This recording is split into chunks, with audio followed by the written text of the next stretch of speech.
Hello and welcome to another episode of Enjoy. I'm your host, Jesse Rakusin. Today we'll explore the topic of identity. Who am I? Who are you? When am I? What is going on? How do I identify? And what is my true name and yours? Well, you may not have found out by now, but if you continue to watch this video, you will know that words and labels are limiting and they're arbitrary. And because language is a technology, when we go around labeling and limiting things and defining them, we need to be conscious that each thing is not limited, or each action, or whatever we're describing, is not limited to the connotations of that particular word. Everything can be further, I would say dissected, but that connotates more division. So it can be further, the subtleties can be amplified through focus. So when we go around and we move our focus around the world, whatever we're focusing on, obviously we think more about, and we uncover more and more subtleties and more dimensions to whatever that point of focus and awareness is. That is the function of meditation, actually. Meditation, like many words, can be used many different ways and for many different purposes, and it can mean many different things. Yoga, meditation, these words are very quite obviously meaning different things to different people.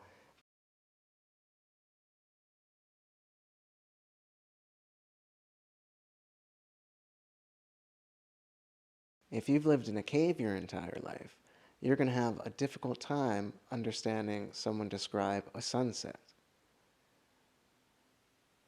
If someone has never seen the color red, how can you describe it to them? And likewise, someone who bonded with an animal is going to have a different relationship with animals. Each individual thing, obviously, we have an individual relationship with to some degree, to the degree that we are individuals, which will be the topic we're exploring now. Who am I? And if we've explored what different words, how words mean different things to different people, what does the word I mean? What is a name? What are things that are more arbitrary than a circle? If you're born in Kenya, if you're born in America, a circle is a circle. But if you're shipped from America at a young age to go live with a Kenyan family, who are you? And they raise you as a Muslim and you speak Kenyan. Are you the same person that you would be if you were raised by your original non-adoptive family in America?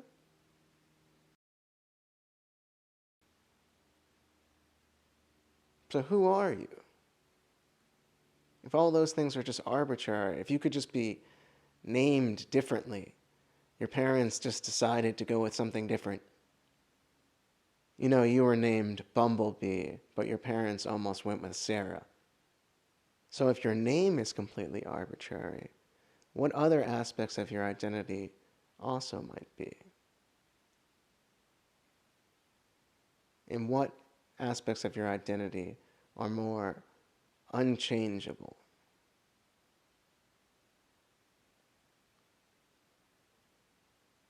Are you the unchangeable or the changeable?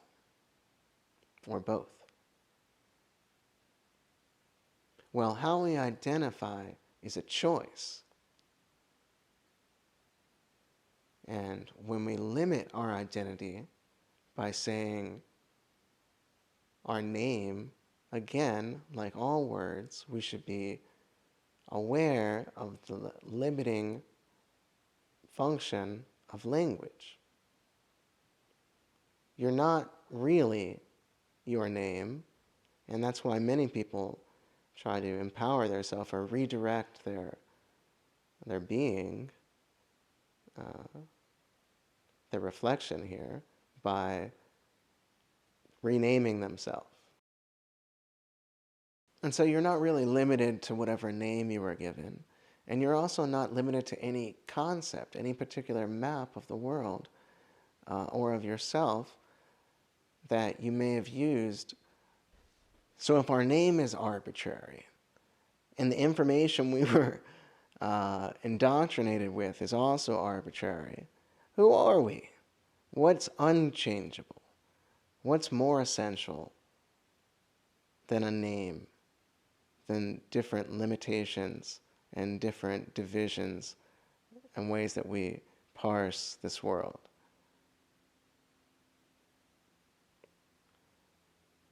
Well, those essential things are your true identity, the unchanging, the boundless, the unlimited. And then from there, we choose our identity if we're being conscious, if we're being aware, not simply going along with the limitations that may have been forced upon us or which society or convention tries to force upon us. And we don't want to be anarchist and antisocial or anything like that. Obviously, we are sympathetic and we can understand what people mean. If you call me a human, I'm not going to say, no, I'm not. But I know, and if we're having a longer conversation, a more sophisticated conversation, I know that that is simply a label. And what we really are is infinite, and we shouldn't depower or we shouldn't buy into the limitations. Be as you really are. Be as you really could be, free of the limitations of language, but using language as a tool to identify and label yourself and the world around you. So things like skin color and hair color should not be defining characteristics of a human being. Quite obviously, and somehow, quite sadly, in the hysteria of the current moment, 2020, and potentially, quite possibly, whenever you're watching this, the essential qualities that which we relate to each other, which are natural, which babies relate with. Babies don't see race. Babies don't have a concept of race. Your dog doesn't see race. These are lies. These are unhelpful. The way that they're used, and there could be a world where race was talked about in it's really ancestry is what we're talking about. Some people come more directly from Africa. Some people, ancestors took a trip around the world, but the current theory is that humanity, and actually I've seen, there's new developments, but humanity, something that metaphorically and quite possibly literally started in West Africa. We evolved from primates. We're primates. We're not whites. We're not religions. We're not Americans or, Chinese people or whatever. or really more essentially, to be honest, apes. We have the same hands as apes, just in case anyone is wondering where we came from or what our closest relatives are.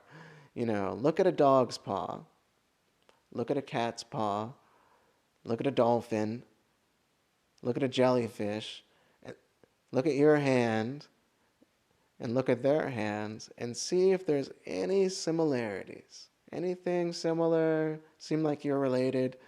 Now look at the hand of a gorilla. Now look at the hand of a chimpanzee. Does that seem more closely related to how your hand looks? If so, quite possibly, they're not lying to you. Evolution obviously is real.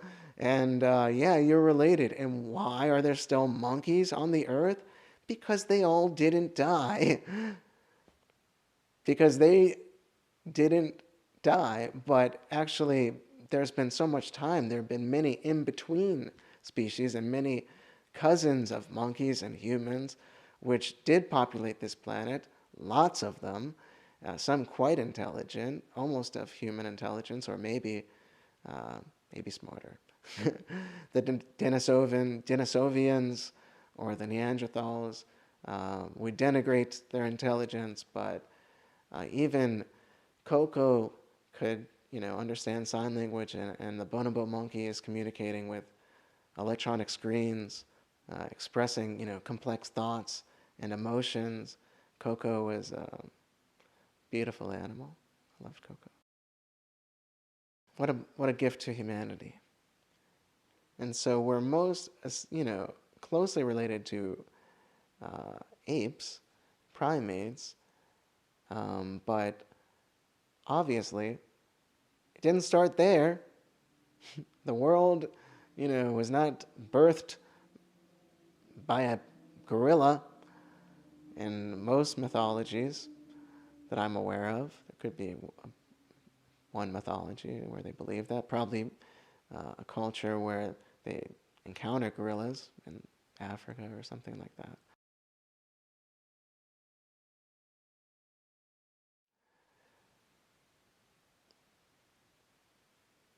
Before apes, we were more basic, or I don't want to insult the other mammals, but we were more primitive. I think you can say that and be non-insulting and technically correct. More primitive forms of mammals, and we go back all the way to a cellular organism, and then perhaps something having to do with water and the nuclear energy coming off of the sun, sunlight hitting the water, and then there's like a cell down where it's real hot down there at the geothermic vents, and there was like a one cell, and that cell turned to two cells, and then it turned into more complex organisms. But even that, I guess that one cell had some basic form of consciousness. Something was there, perceiving from the inside out.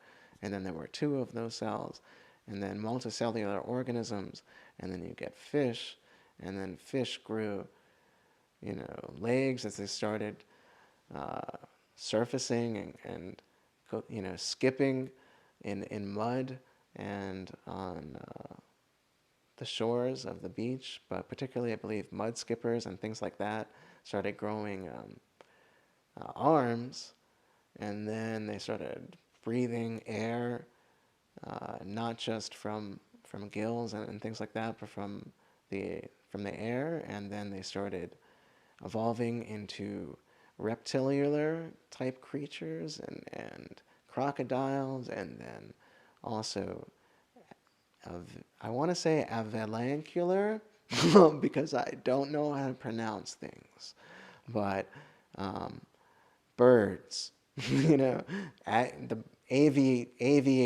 the things that aviators came from. So bird things, which actually turned into dinosaurs. I think dinosaur means like the great reptile, or the terrific reptile, or the magic reptile, or the fancy reptile or something in French. Dinosaur, dinosaur. It's very French. Um, I think people should go back to the more French pronunciation of the words. You know, can I get the buffet? So, dinosaurs, right. I think that's where we were in our retracing the history of life on Earth from cells.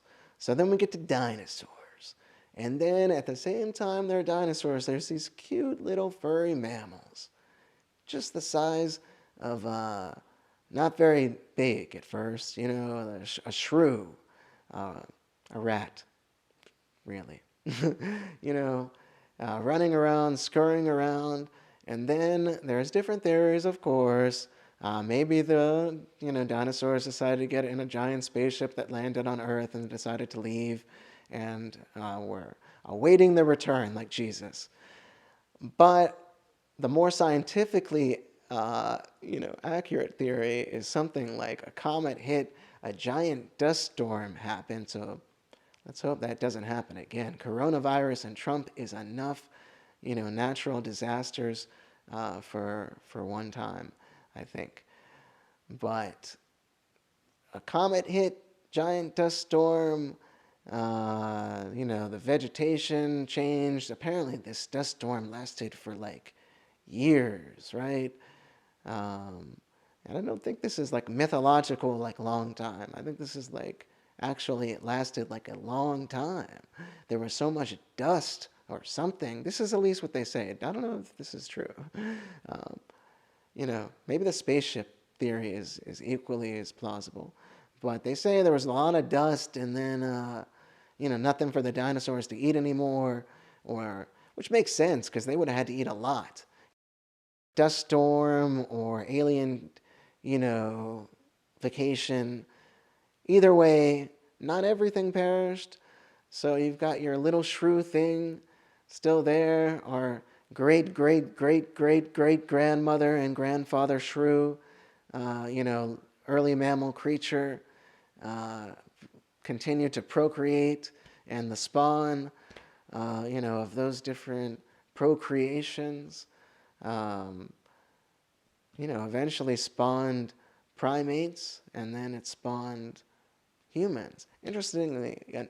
Interestingly enough, also it spawned like a goat sort of thing that started going back into the ocean to get food, to get fish, and then that thing decided the earth, or excuse me, and then that thing decided, forget this living on land thing, I'm going back in the ocean. And it turned into the uh, dolphin, and eventually the blue whale, the largest creature that I think has ever lived on the earth. At one point was a cell, then a fish that came out the earth, turned into mammals, then went back in the ocean, and then split off, and it's as big as like many different school buses. And at the same time, you've got tiny different mammals living on. So mammals are great. We love mammals, and we just happen to be the smartest one. We're warm-blooded, and we love all animals. But I think we have a particular warm spot for our warm, uh, relatives because, like apes, we're more closely related to mammals. You know, it's not quite as comfy snuggling up to a snake. For another snake, it would be, but for a human, because we're more closely related to dogs and monkeys and tigers and things like that, we generally snuggle up with them and have stuffed animals that we give to children that they snuggle up with. So it's even more innate than something that's learned. Just say, I think if you give a kid a scaly crocodile-looking stuffed animal, or even a cute crocodile, and then a cute dog-looking stuffed animal, they're probably going to go to that pound puppy before they go to that crocodile. It's softer, it's warmer, and it's more human. It's more, that's what we want. As we described, if anyone wants to go back to the first video, I described how what we really desire is to feel like, or actually perhaps go back to our mother's womb. So good luck with that. Report back to me. And, well, perhaps the realization that we're already there. We're in the great mother's womb, the divine mother's womb, Gaia, Mother Earth. So, but that just shows the pliability of language and how we can redefine and redirect our concept of things with language. So when we identify and limit ourselves in different ways, we should be cognizant that those are simply just labels that were, hello, my name is, but hello, really, I'm not bound and limited by any concept of a name or any concept of race or any concept of even being human.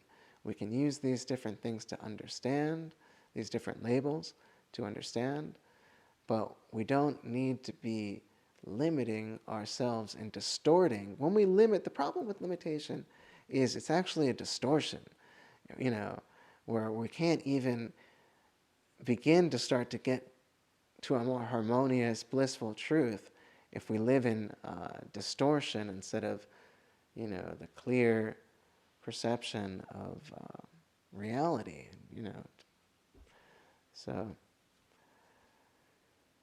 So yeah,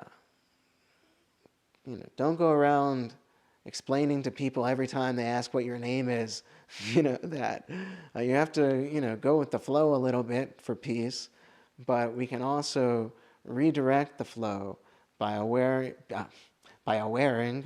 being aware of where the source of the flow is, and that is in each and every one of us. And so I invite you all to proceed. You guessed it, enjoy. Enjoy, enjoy.